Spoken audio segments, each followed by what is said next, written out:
Hi, my name is Mike. I'm one of the pastors here at Kings Harbor, and thank you so much for utilizing this resource. Our hope for you in anything that we provide is that you would expect transformation, that we could demonstrate love towards you because of the love of God demonstrated to us, that you would have the faith stirred in you to deal with obstacles and to see opportunities, and that ultimately that the kingdom of God would be revealed in every area of your life. And so our hope with this resource is that the Lord would speak to you powerfully. As we get ready to jump into the Word, I know what some of you are thinking. You're thinking, it's Super Bowl Sunday and you're wearing a basketball jersey. It's not that it was lost on me that it was Super Bowl Sunday. It was when I was a little kid, you were not wearing a jersey to church and coming back alive. And so I'm like, if I'm going to wear a jersey to church, I might as well wear my favorite one.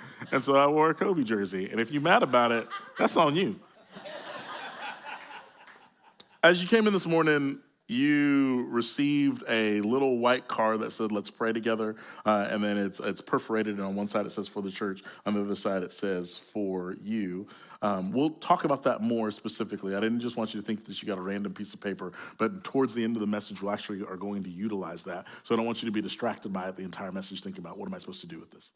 But what I will say is that we are we're moving full speed into the Easter season. And I realize that it's a unique thing to work at a church because at a church, the way you think about Easter is probably, at least you think about it a lot longer than most people. A few years ago, one of my buddies was getting married, and he was getting married on April 17th. And so he told us that he got engaged, and like 6 months out, he was like, I think the April 17th is going to be our date. And there's like 3 of us who are pastors in that text chain. We're like, man, why are you getting married on Easter? And he was like, who knows it's Easter 6 months in advance? People who work at churches. So you might be like, man, it's early for us to be talking about Easter. But on Wednesday, we move into what the historical season is called Lent, where you begin to prepare your heart for Easter. And I just want to mention, in the days to come, you'll begin to see some resources about that. But I just want to invite you, because we're moving into a church-wide fast. Here's what that doesn't mean, that you're not holy if you don't eat for 40 days. In fact, let me go a step further. I recognize both in the room and those that may be watching online, there are some people who have some very real challenges when it comes to eating and the way that they eat. And so to even consider not eating is a very dangerous proposition. And so there are other ways to fast beyond food, and we would recommend those for you. For others of you, I would say this, that this is twice as long as what we normally do. We usually do a 21-day fast. It's going to be close to 40 days, if not exactly 40 days. And so you may need to pace it different. You may need to be selective and say, I'm going to remove one item, or maybe some varied degrees of intensity, where maybe you grow intensity over the 6 weeks while we're doing it. But what I want to remove is the enemy's attempt to make you feel less than or shameful if you're not doing it at the level that somebody else next to you is. Because the worst thing that we want to happen is, hey, this is a season where we press deeply into Jesus, and we end up pressing deeply more into ourselves and creating sin and shame out of this thing. And so before we even take a step, before materials start to go out, I just want to place that before you. But if you're here and you're new and you're like, man, this church is wild. Y'all ain't going to eat for like 40 days. Again, holiness is not found in how much you can not eat. Holiness is found in pursuing the face of the Lord. And my prayer is that this would be a tool that would help us to do that. And so with that in mind, it feels like next Sunday, we're getting ready to move into a generosity series. And last Sunday, Ted finished talking about how the Spirit sends us and empowers us. And so I feel like we've got a week in between. And I think ultimately, as we kind of just build rhythms in the years to come, this will kind of be what we call our Team Sunday.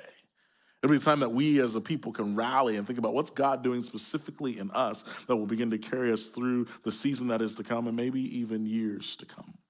And so this morning, I simply just want to be in 1 Corinthians chapter 13, and I just want to talk through the idea of love forward. And so as we get there, there are these moments when you look back over the last several years, particularly the year 2020, where there are things that were like these monocultural moments. These moments where everybody was thinking about the same thing at the same time. And some of those were immensely difficult moments. But some of those were lighthearted moments. Some of those were stressful, not because they weren't lighthearted, but stressful because of what they personally meant to you. So for instance, when everybody was watching Tiger King at the same time, And people are like, oh, that's what Oklahoma's like. That explains a lot about Mike. I'm like, that's not helpful. Netflix, you ain't my friend. And during that time period, there was a group of guys in my life that turned me on to the Great British Baking Show. And so they started watching it because they appreciated the cinematography and like how green everything was outside, and like the color grading of the show. I didn't know anything about any of that. I just wanted to watch people bake stuff. But here's the weird thing about the Great British Baking Show. I know some British people. I think they're fairly nice people. But everybody on that show is so incredibly nice. Like there'll be times when somebody like forgets to turn on their oven and they're like, hey, can I help you? Like if it was the Great American Baking Show, like if somebody would have unplugged your gas, would have hid your pots. Like it's just this weird thing. But then as you begin to watch the show, you begin to see people's motivations about why they do what they do. And somebody, their grandmother who just recently passed away, taught them how to bake, and so they want to honor them. Or somebody has a family member that if they win, they're going to be able to take care of them in a way they couldn't before. And it's like, well, no wonder you're all lovely people. Like you're just kind. Like I got an Aunt Prue who's a little boozy, but I like really love. Like there's all types of craziness that happens on that show. They're just so nice. They just love each other. And I think about when love is our motivation versus any number of other things, how it shapes what we do. And it's interesting because the Apostle Paul in 1 Corinthians 13, he will begin to talk about love being the motivation for the way that the people of God operate, and how it shifts the way that the Corinthian church and ultimately the American church and ultimately this church ought to think about the gifts that the Lord has given us. Here's the main idea. Love is not a spiritual gift. It is evidence of the Spirit's work in our lives and fuels our desire to serve. Hear it again. Love is not a spiritual gift.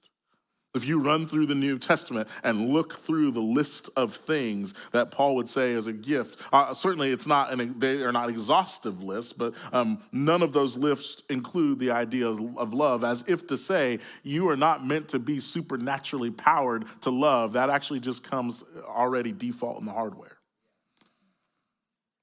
It is the evidence of the Spirit's work in our lives and fuels our desire to serve. So here's what we're going to do. We're going to just look at the first few verses, 1 through 3, and see some extreme examples. In verses 4 through 7, we're going to see the character of love. And then in the last few verses, 8 through 13, we're going to see this opportunity to be driven to love forward. Let's pray together. So Jesus, thank you. Thank you for your word. Thank you for your Spirit. Thank you even for over the last several weeks, the first part of this year, how just studying your Spirit has, I know at least personally, grown my sensitivity to the way that the Spirit might be at work and made me long for more of it. And while we are not officially still in a series about the Spirit, with that same sensitivity, that same longing, that same desire, that same attentiveness, would that dwell in us in such a way that it flows through us to the world around us? It's in your matchless name I pray. Amen. 1 Corinthians chapter 13, starting in verse 1, would say this. If I speak human or angelic tongues, but do not have love, I'm a noisy gong or a clanging cymbal. If I have the gift of prophecy and understand all mysteries and all knowledge, and if I have all faith so I can move mountains, but do not have love, I am nothing. And if I give away all my possessions and I give over my body in order to boast, but do not have love, I gain nothing. And Paul, starting here, you got to recognize we've spent a lot of time jumping around different passages, but most of our Spirit series passages were in 1 Corinthians. That was intentional. 1 Corinthians 13 being intentional after being in 12 for a significant amount of time. And it's interesting because 12, 13, and 14 go together. We actually have already talked about this. That 12 and 14 seem to be about similar topics, and 13 seems to be the connective tissue in the middle that says, oh, this makes more sense now to help me understand the other two of these. And so he starts here where he has been previously, as he's been saying, hey, I don't want you to be ignorant about spiritual things. That I don't want you to have the type of mindset that would somehow assume that the Spirit would be opposed to Jesus as opposed to saying that Jesus is Lord no matter what the circumstances may be. And then he begins to list that this is the way that the Lord is working through the Spirit who manifests his gifts in whatever way that he desires to do so. And in doing that, here are the various types of gifts. And look at God, that he would give different gifts, but it's the same God. And then he would move into this unity of the body and how that though people have different gifts, that they actually need each other. And that no part of the body says to the other part of the body, you know what? Thumbs, I don't need you anymore. And then he gets here, and it almost feels like he's making a really hard turn because he's just given all this effort. I don't want you to be ignorant. I want you to love these things, pursue these things, walk in these things wisely. And then he says, but if I were to be able to speak in either human tongues that I didn't know or angelic tongues, and he's doing this thing that he's increasing the volume or increasing the intensity of the thing that he's talking about. He's like, if I were able to do that, but I didn't have love, I would be like a noisy gong or a clanging cymbal.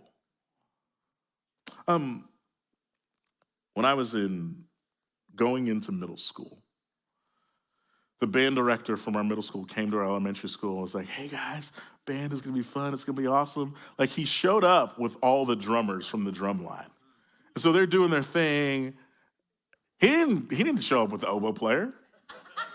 Because oboe's not that cool. I one time said, because I used to play clarinet and I felt safe being honest about clarinet, that there's no cool clarinet players. And then people started emailing me, what about Kenny G? Case in point. What about Benny Goodman? I don't know who that is, but probably case in point. So he tried to convince us, hey, you should be in the band. And we all thought we could be drummers. And so we show up in the summer. Do you know the kind of terror that it is to have sixth graders with drumsticks, AKA weapons, clanging around on drums and cymbals? The utter chaos and mess and confusion that is. Maybe you've never had the pleasure, in quotes, of being in that situation. Then think about maybe if you are a parent and you have older siblings and the first time that they got your kid a Christmas gift and they didn't get him a fluffy. They got him something with batteries and volume. And in the middle of the night when that thing started going off like it was demon possessed, the level of noise was unhelpful. And so the point that Paul is trying to make is that if I have this unique spiritual gift that allows me to communicate in a way that would be mind-blowing for humans, if I just spoke in human tongues, not to mention if I could pierce through the veil of heaven and speak the language that angels speak, that if I had that gift, that feels like it would be a spectacular gift.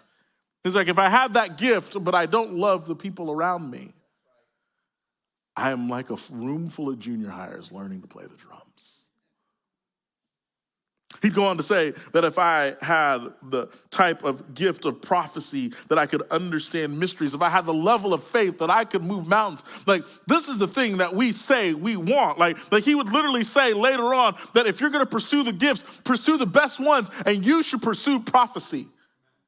Then when Jesus is standing with his disciples and having a conversation with them, he's like, if you could get a mustard seed of faith, you could tell that mountain to get up and climb into the sea, and it will. Like, this is the type of stuff that you put on your resume when you try to lead a small group. Like, have you ever led people before? No, but I did move PV once. like there's this is like, if you want to feel like you're spiritually superior, this is the stuff. And Paul would say, but if I don't love people, not I can't do anything, I am nothing. Like this is we don't say that about other people, much less ourselves. He'd go on to say, and if I would give away all of my possessions, some translations would say, if I gave away all my possessions to the poor. If he said, if I gave my body over to be punished so that I could boast, And can we just pause? Like, who gives away their possessions to the poor if they don't love the poor? And I think that's the point that he's trying to make. Somehow we've found a way that something that's meant to be for the encouragement, the care, the love of other people, somehow we with our sin-sick hearts can find a way to make that not about them, but make that about us. And if we were to do that, and everyone would be like, man, look at Paul, he's caring for people, but at the end of the day, he doesn't love the people that he's caring for. Then he's gained nothing.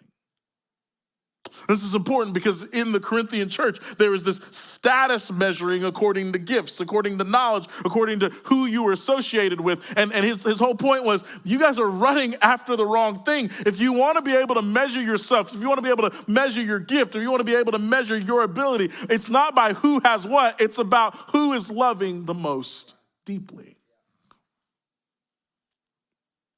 While our gifts and spiritual labor may be impressive, they do nothing for us or in us if they're not founded on love. And I want you to capture that specific language. They do nothing for us or in us. I think it's important to know that like we're not doing much, not just for the world around us, but even for ourselves, if the way that we're using our gifts is being driven in some way to exalt ourselves, to make ourselves more powerful, to make ourselves look good.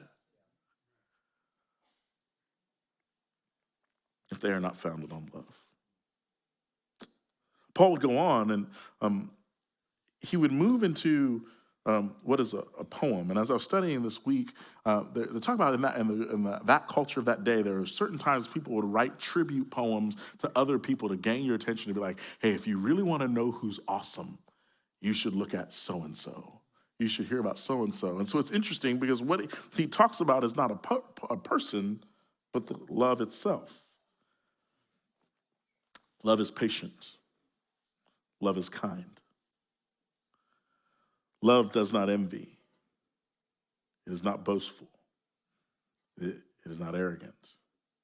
It's not rude. It's not self-seeking. It's not irritable. It does not keep a record of wrongs. Love finds no joy in unrighteousness, but rejoices in the truth. It bears all things, believes all things, hopes all things, endures all things. Now, these are very famous verses. I joked about it a few weeks back. If you could be somebody who doesn't know the Lord at all, doesn't read the scriptures, but if you've been to a Christian wedding, you've probably heard these verses out of context. Because it would be really awkward if somebody's wedding vows started with, if I can't keep my job, but I've got love, I got you. Because even if she's all starry-eyed about it, her daddy's like,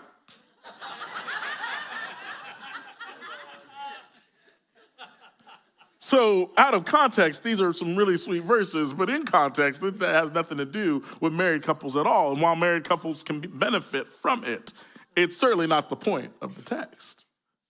And so this idea of love being patient and love being kind. One of the authors that I read this week is that this is the both passive and active way that love operates in the life of people. That love patiently, passively absorbs the inconsistencies, the foolishness, the brokenness of people. But love also actively, in its kindness, runs after, chases down, shows compassion, shows mercy, that this is what love does. The other interesting thing about this is that not only does it tell you what love is, it spends a lot of time telling you what love is not. Love does not envy. It's not boastful. It's not arrogant. Apparently the Corinthians need to hear that twice. It's not rude. It's not self-seeking. And if what Paul was saying earlier, that our gifts mean very little if love isn't backing them up, then maybe this is a really good diagnostic. Like, here's some things that you won't see if somebody's motivated by love with their gifts, that they're not envious with their gifts. That they don't use their giftedness as a license to be rude. That they don't use their giftedness as this self-seeking platform to exalt themselves over others.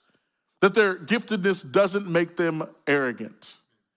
That their giftedness does not give them a place to boast.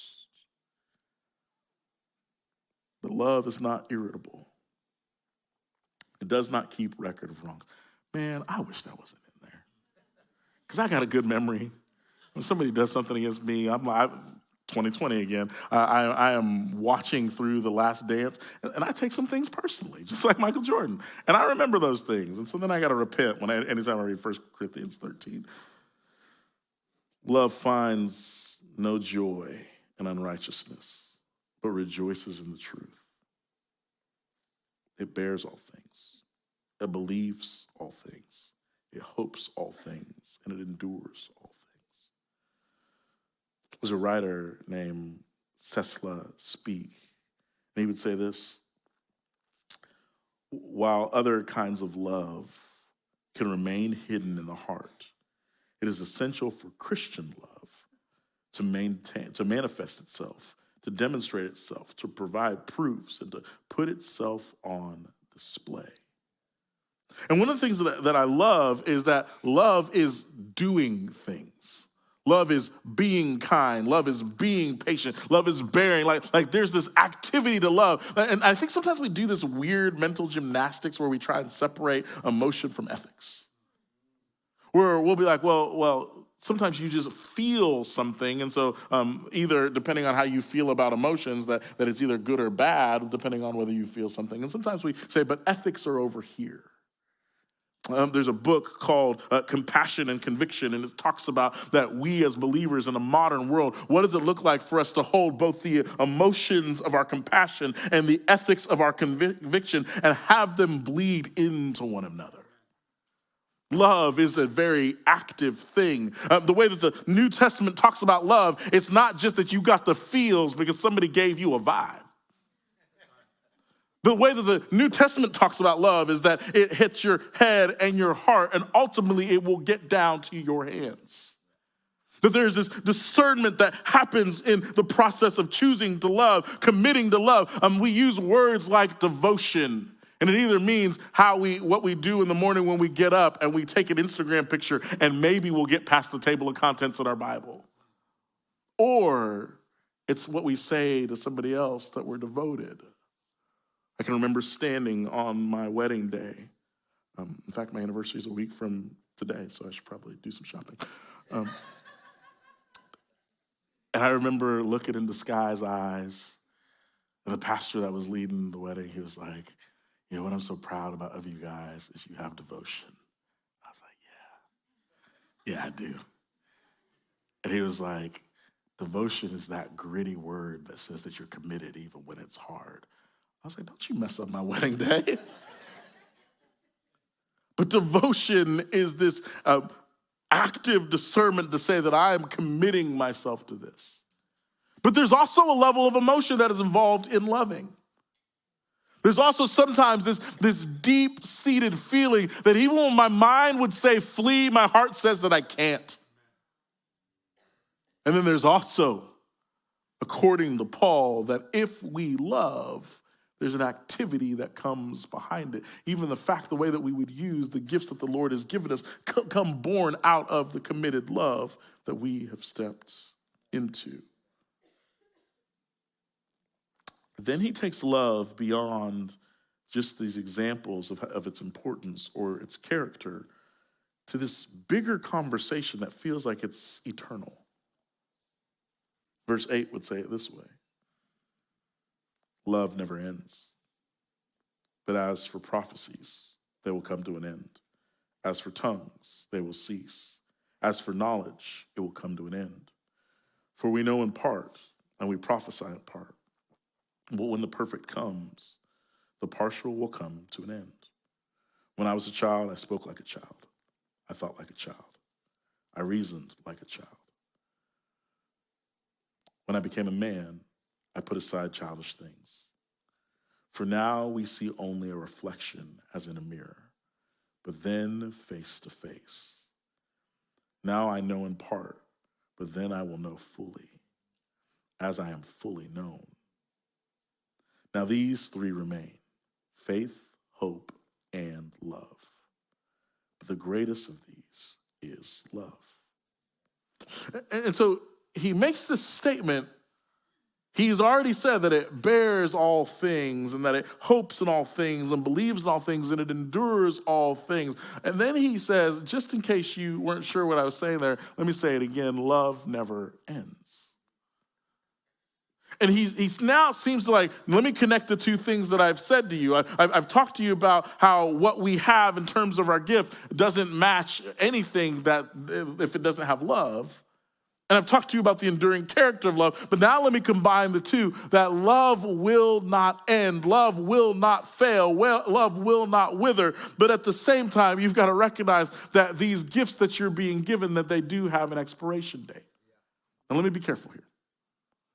Because again, if we talk about this in a way that seems to minimize the value of the gifts, I think we're missing Paul's heart here. I think what he's trying to point to is, man, look at the kindness of God and the present reality that you're stuck in. He starts using this language like, right now we know in part, but someday we're going to know in full. Right now it's like looking into a dim mirror, but we're going to be able to see fully face to face. And because we're not able to crack that veil and see perfectly yet, here's the kindness of God to come to the other side and by his Spirit help us to know what we could not know on our own. What Paul is not saying is, those things aren't all that valuable. Love's more important. What he was saying is that God in his kindness is sharing with you who he is through who he is, that you might know him far beyond that you could on your own. And yet at the end, when those things are no longer necessary because he has become nearer to you than you've ever been before, you're still going to have love. Now, regardless of whether you fall on the scale about the continuation of the gifts of the Spirit, whether you're somebody who believes that they've ceased because they stopped with the apostles, or you're somebody that's like continuationists, they're going on until the Lord comes back. His point is that when the Lord comes back, you're not going to need these anymore. But then he says something that I think we just kind of read through it because we're like, this feels less controversial. Let's just take a breath before he gets crazy again in chapter 14. And he says, faith, hope, and love. And the greatest of these is love. Hold up, man. I don't know how you do your MVP rankings, but I feel like faith and hope are pretty important.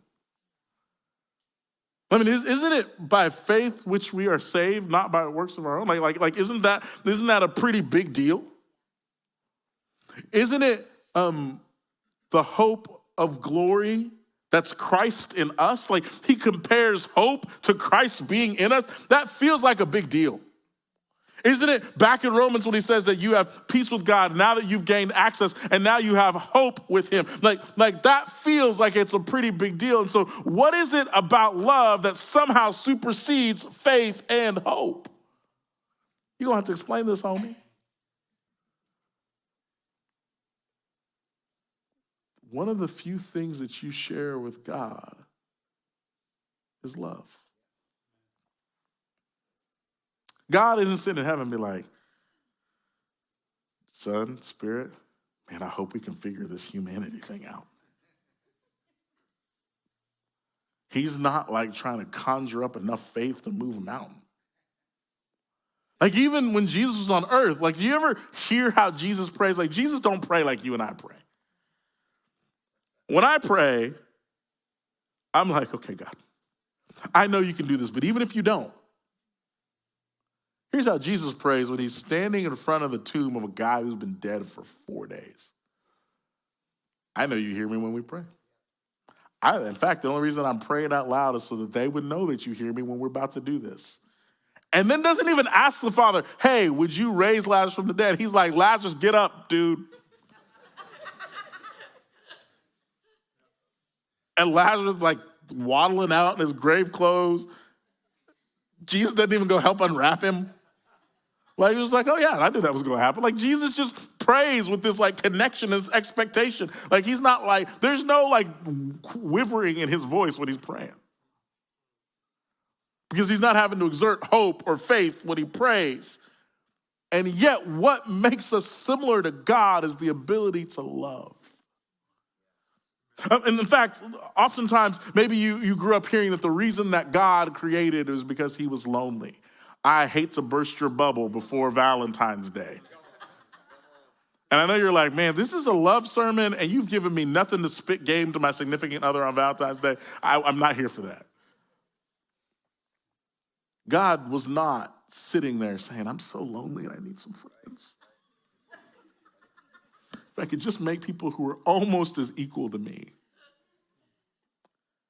Because the Father, the Son, and the Spirit have forever been in relationship and communion together. Like he's never lacked love. But what he's been kind to do is to invite you into that loving relationship in a way that you would not know if it hadn't been for the sacrifice of the Son and the invitation of the Spirit.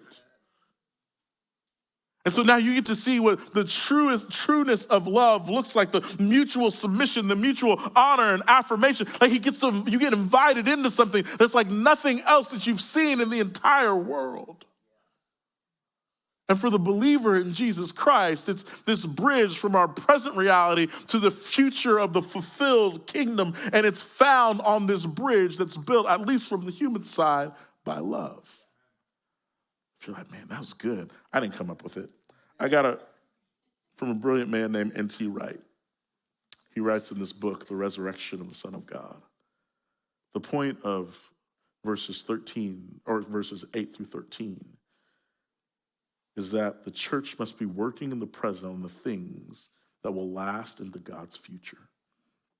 Faith, hope, and love will do this. Prophecy, tongues, and knowledge, so highly prized in Corinth, will not. Hear me say again, I don't think Paul's argument is that they're not important, but there's a day that's coming when the Lord fully reveals himself that we won't need them. They are merely signposts to the future. When you arrive, you no longer need signposts. Love, however, is not just a signpost. It is a foretaste of ultimate reality. Love is not merely the Christian duty. It is the Christian destiny. And I want you to hear when we are called to love, what we're being invited into. That we have a world that it seems to be all the things that love is not. We have a world that is self-seeking and boastful and proud and arrogant and keeps record of wrongs, has no ability to be patient, has no ability to be kind. And we live in a world that seems to thrive off of that type of animosity. And we, as we love one another and love the world around us, invite the world into seeing this is what the renewed humanity is going to look like. So no wonder Paul would say, you can be as gifted as you want to be, but if you don't love, you've got nothing. So why did I take this particular Sunday to spend the time talking about this?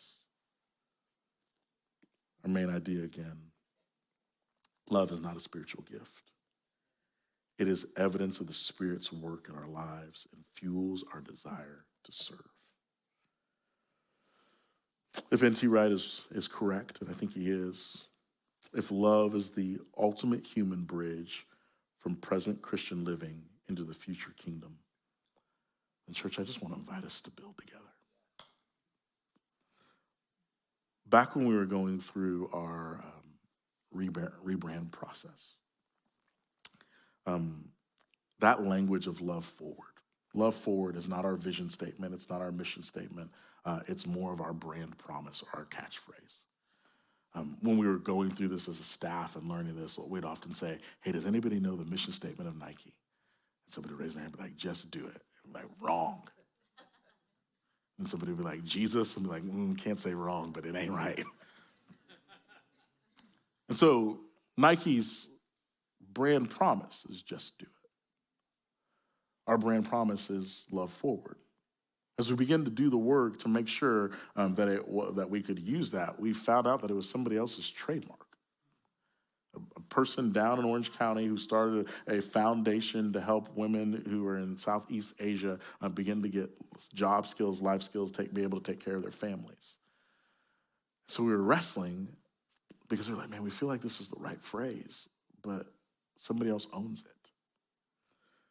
And so I don't know if all of you would know this name, but Brian Papagallo was who was helping us through the process of doing the rebrand. And I was like, Brian, we can figure out something else. And he's like, I know we could, but he's like, this is personal. This is my church. I want it to be the right phrase. He's like, and I'll tell you why I think this is the right phrase. He's like, one evening I was over at the Trader Joe's over there by the Yogurt Land in Redondo. And I saw a man who was unhoused, who needed help. And I just stopped to ask him, hey, can I get you anything? And the man said, no. He's like, but do you go to Kings Harbor? And so Brian was like, I don't have anything on that would say that to be true. And he says, no. He's like, yes, I do go to Kings Harbor, but how would you know that?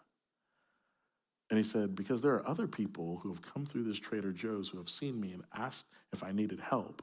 And person after person, I kept finding out that they were from this church called Kings Harbor. And so Brian was like, I'm not going to push for a lot of things in this process. But when I see those two words, love forward, I think that's what we want to be and what we have been in this community. I want that to ever be true about us. I want random people to be like, I don't know anything about you, but there's a bunch of you weirdos that just love people for no reason. You must be from Kings Harbor. Hopefully, I don't think we're weird. And so when I say, let's build together, and we have over the next something like 6 weeks leading up to Easter, the opportunity when we have the attention of the world around us about Jesus in a way that we normally don't, to love in a way that we don't normally get to. And I want to invite you to join me in doing that well. I want to give you 2 practical ways that you can do that. Here's the first. As we've been planning, I told you church people think about Easter a lot longer than most people. We got to the place where we're looking at Easter and we're like, we need to do 3 services this year.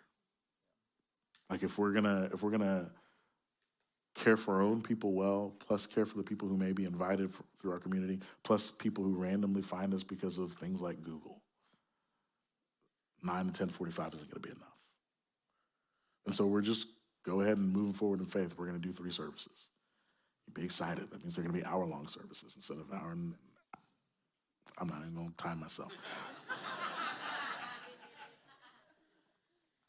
But to do that, more of us have to get in the game. And so one of the things that I want to invite you to do is on March 16th, we're just going to have an event called the Easter Dream Team. You need to know what happens in my mind when we think of marketing. Back in 1992, the United States of America had not done well in the Olympics. In fact, the 1988 team had been pretty disappointing. And so they went and got the best and the brightest of the world for the first time for the United States to play on the basketball team. First time they had pro players. They got Magic Johnson out of retirement. They got Michael Jordan in his prime. They got Charles Barkley in case somebody needed to be beat up. And they called that team the Dream Team. In 2008, we ran into the same problem. A bunch of young guys who loved the game, but they weren't mature enough. So they went and found Kobe Bryant and said, hey, we need you to lead us. And they made him the Redeem Team. And so when we say that we're recruiting an Easter Dream Team, you are our best and our brightest. This is not, I know it's church, right? So when you invite people to serve in something in church, it's like, oh, I'm going to sign on the dotted line. I have to do this till Jesus comes. Let's just focus on March 16th. If you're not serving in a particular area, leading up to Easter, we would love to train you and deploy you to serve in a particular way that allows us to put love on display. That allows us, if we're going to give our community a foretaste of what the future reality of God's kingdom when it is here in full is going to look like, then the bridge that we build is through love, and the invitation is for you to help us do so. Here, and so if you go to kingsharbor.org/events, you'll see a registration for Easter Dream Team. And on that day from 10 to 12, we're just going to do a campus-wide training to get ourselves ready to love our community the best that we can with the events that are coming in the days to come. Here's the second thing that I want to invite us to do. I mentioned a card. That card we've used for the last several years to pray moving into the Easter season for people by name who don't know the Lord. And over the years, I've had the sweet moment of people coming to me and saying, hey, that person I was praying for, they're going to visit. I've also had the hard reality of praying with people for a long time for that person whose name is on the card who hasn't responded yet. And we still love forward. And so what I want to invite you to do with that card, maybe you're watching online and I don't want you to be left out.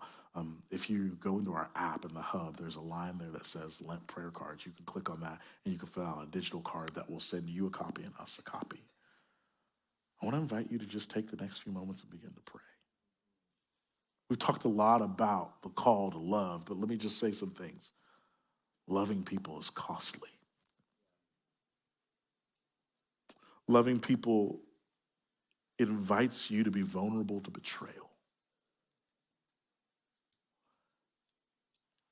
And I don't think it's an accident that in between knowing that the gifts of the Spirit are necessary and knowing that the gifts of the Spirit need to operate in a particular way amongst God's people so that people can walk away and say that God's amongst them, that Paul puts love in the middle, because I think he thinks it's just as much of a spiritual battle as the other things are. Do not be surprised if you write a name on that card and over the next 6 weeks, what you begin to experience and the tension in that relationship with somebody feels like it's escalating. And when it does, love forward. When it feels like they're becoming unresponsive, love forward. When it feels like they want nothing to do with you and all you can do is pray, you love forward. But I just want to give us the opportunity together for a few minutes to slow down and to press in and pray over those names. And then know that we as a staff, we as a church are going to be praying over those. And so if you would take the one that says for the church and drop it in one of the offering boxes on your way out, that's the way that we could have a hold of those. Next Sunday we have Dwell. We're going to spend time during Dwell praying for those. We'll do it again in March. There'll be just times during the day as a staff where some of us will just walk in here and begin to pray, and we'll pray over names. And so know that we are praying over them and believing that you are also. And I just have this trust that the Lord is going to do what only he can do. But love will build that bridge. So I just want to give you a few minutes. Begin to write the names. Begin to pray. And then I'll transition us.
So, Lord, I thank you. I thank you that as deeply as the individuals who wrote those names love the people whose names they wrote, you love them all the more. You know them down to the very depth of their being, and you're not running from them. My prayer is that in this season that they would know how patiently you have waited, how kind you have pursued, how without any sense of trying to number their wrongs in front of them, you want to forgive. How you're willing to bear all, believe all, and hope all, and endure all, that they might know you in a way that brings new life. So, Lord, we are believing for that and praying for that in the days to come. It's in your matchless name I pray. Amen. Thanks so much for checking out this message from Kings Harbor. We would love to connect with you. If you go to kingsharbor.org/hello and fill out a short connect card, that allows us the opportunity to follow up with you. Also, if this message has been a blessing to your life, we believe that the Lord wants to rule and reign in every part of who we are. That means our time, our talent, our treasure. And so if this has been a blessing, we would ask that you would consider contributing back to the ministries of Kings Harbor so we can continue to bless and help people in the same way that we hope we have done for you. With that in mind, we want you to know that our heart towards you and our heart towards the world around us is that we want to be a love-forward people. And we're praying that you would join us in that.